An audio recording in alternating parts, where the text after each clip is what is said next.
Hello students, welcome to online classes. बेटा आज के लेक्चर में हम पढ़ेंगे गॉस थ्योरम और गॉस लॉ की फर्स्ट एप्लीकेशन। ऐसी 5 एप्लीकेशन बेटा अपने सिलेबस में है और फर्स्ट जो एप्लीकेशन है वो हम स्टार्ट करेंगे आज। वो है electric field due to an infinitely long straight uniformly charged wire, यानी कि कोई infinitely long straight charged wire है और उसकी हमें इलेक्ट्रिक फील्ड इंटेंसिटी निकालनी है बाय यूजिंग गॉस थ्योरम।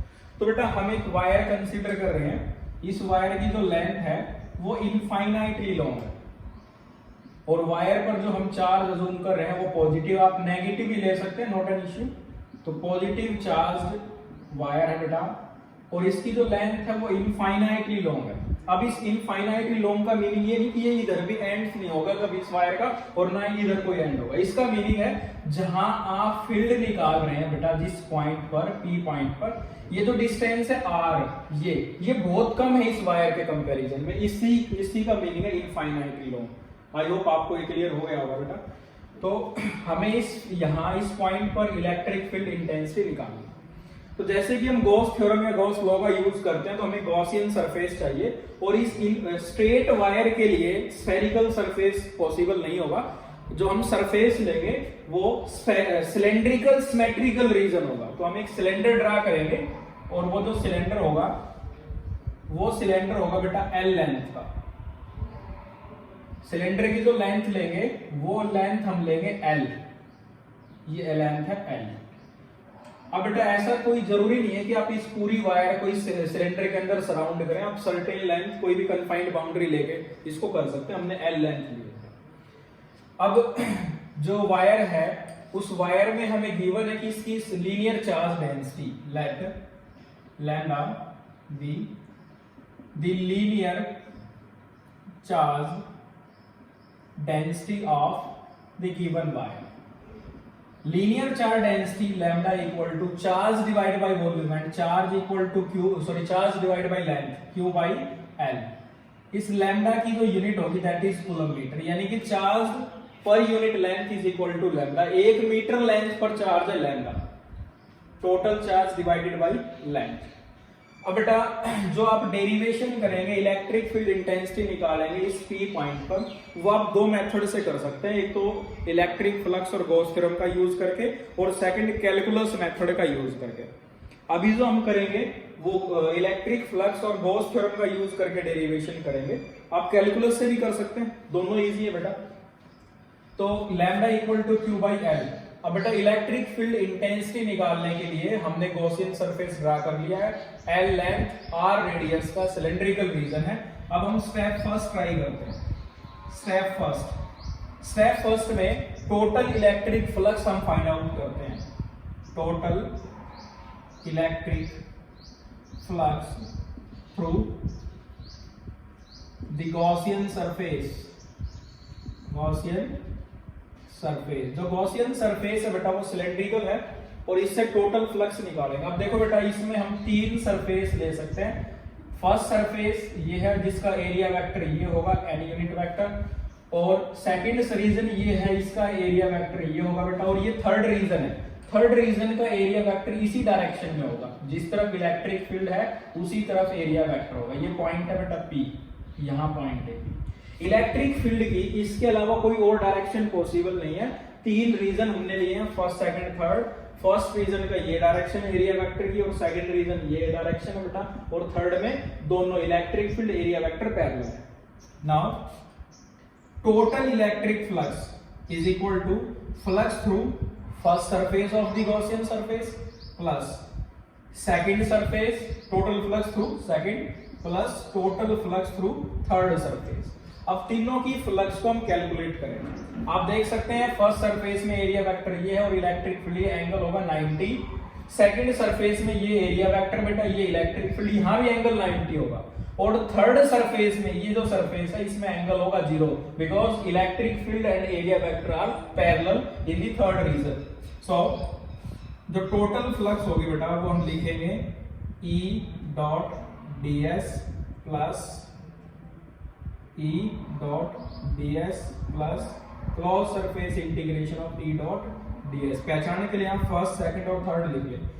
अब जैसे आप इस प्रोडक्ट को वेक्टर फॉर्म से स्केलर फॉर्म में लेके जाएंगे, जैसे आप इसको स्केलर फॉर्म में कन्वर्ट करेंगे, ये रीजन होगा EDS cos 90 फर्स्ट सरफेस में, सेकंड में आ जाएगा बेटा EDS cos 90 and third surface में होगा बेटा EDS cos 0। स्केलर में ले आए बेटा आप इसे, और cos 90 0, cos 90 0 और cos 0 1। तो अपने पास जो टोटल फ्लक्स होगी वो होगी बेटा 0 प्लस 0 एंड प्लस EDS, क्योंकि cos 0 इक्वल टू 1।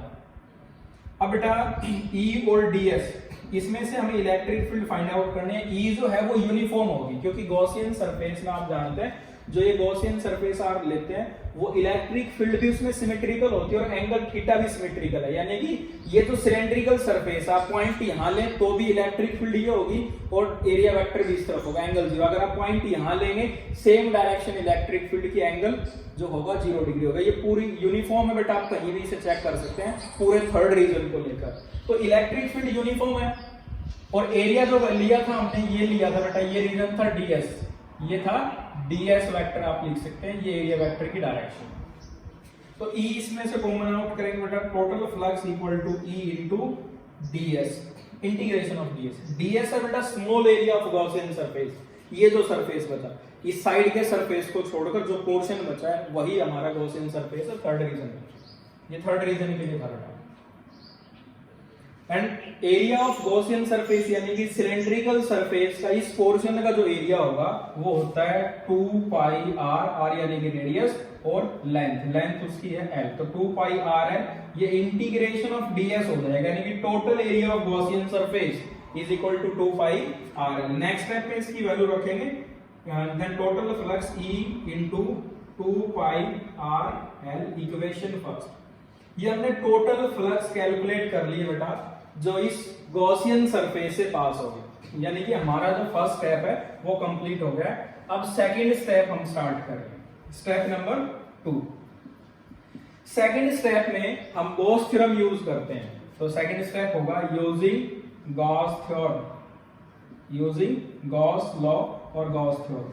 और गॉस थ्योरम में बेटा कि total electric flux equal to 1 by epsilon naught times to the total charge enclosed in the surface. इस सरफेस के अंदर जो टोटल चार्ज है वही चार्ज लिया जाएगा, यानी कि जैसे कि मैंने पहले बताया था कि वायर कंप्लीट सराउंड करना जरूरी नहीं है, आपको इस कन्फाइंड बाउंड्री लेकर कर सकते हैं।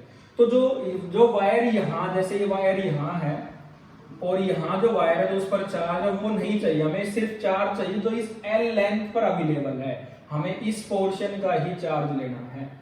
तो चार्ज कैसे कैलकुलेट करेंगे, लैम्डा लीनियर चार्ज है इसकी, यानी कि 1 मीटर लेंथ पर चार्ज है लैम्डा, तो L मीटर पर चार्ज क्या होगा, चार्ज हो जाएगा lambda into L। Now total flux equal to 1 by epsilon naught and total charge is lambda into L। Result number 2। Equating first and second, first और second को जैसे आप कंपेयर करेंगे, इक्वेट करेंगे, equating equation first and second we obtain E into 2 pi RL equal to 1 by epsilon naught times lambda into L।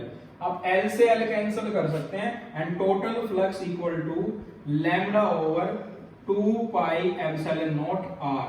ये अपने पास article, और लैम्डा की वैल्यू ये भी आप पुट कर सकते हैं इसमें, तो दूसरा डेरिवेशन हो जाएगा E इक्वल टू लैम्डा की जब वैल्यू पुट करेंगे तो Q over 2 pi R epsilon not L। ये और ये दोनों ही रिजल्ट आ गए, यानी कि हमने पूरा डेरिवेशन कर लिया बेटा। R की कोई भी वैल्यू हम यहाँ पुट करेंगे और उस जगह पर हम इलेक्ट्रिक फील्ड इंटेंसिटी निकाल सकते हैं। ये जो रिजल्ट है ये in term of linear charge density है और ये in term of charge and length है बेटा। तो दोनों में से किसी भी रिलेशन का आप यूज कर सकते हैं। अगर हम दोनों ही रिलेशन को सिलेक्ट करते हैं तो एक थिंग जो फर्स्ट पॉइंट जो है वो ये होगा कि electric field is inversely proportional to R। दोनों से ही क्लियर होगा, जैसे कि आप इस वायर से जितना दूर जाएंगे इलेक्ट्रिक फील्ड वीक होगी और जितना आप इसके नजदीक आएंगे इलेक्ट्रिक फील्ड स्ट्रॉन्ग होगी। ये इसका फर्स्ट स्पेशल केस है बेटा। सेकंड स्पेशल केस ये है कि अगर आप इस वायर पर चार्ज लेंगे पॉजिटिव तो डायरेक्शन होगी इलेक्ट्रिक फील्ड की radially outward because lambda for positive charge is positive and negative charge is negative। अगर बेटा चार्ज आपके पास है, यानी कि चार्ज था पॉजिटिव इस केस में और अब चार्ज हो जाए नेगेटिव, तो डायरेक्शन क्या हो जाएगी बेटा, radially outward, sorry radially inward. और जब आप ग्राफ प्लॉट करेंगे इलेक्ट्रिक फील्ड में और आर में, जैसे कि मैंने फर्स्ट में बताया था, इलेक्ट्रिक फील्ड भी हो जाएगी और किसी इन्फिनिट पॉइंट पर, इनफाइनाइट डिस्टेंस पर वो हो जाएगी जीरो, तो ग्राफ हमारा ये आने वाला है। तो बेटा ये थी हमारी फर्स्ट एप्लीकेशन जो हमने गॉस थ्योरम से की है। आप इसमें इसी डेरिवेशन को कैलकुलस मेथड से भी कर सकते हैं, आप कैलकुलस मेथड से भी इसे ट्राई करें। तो बेटा नेक्स्ट लेक्चर में हम करेंगे सेकंड एप्लीकेशन। तो मिलते हैं बेटा नेक्स्ट वीडियो में। Thanks for watching.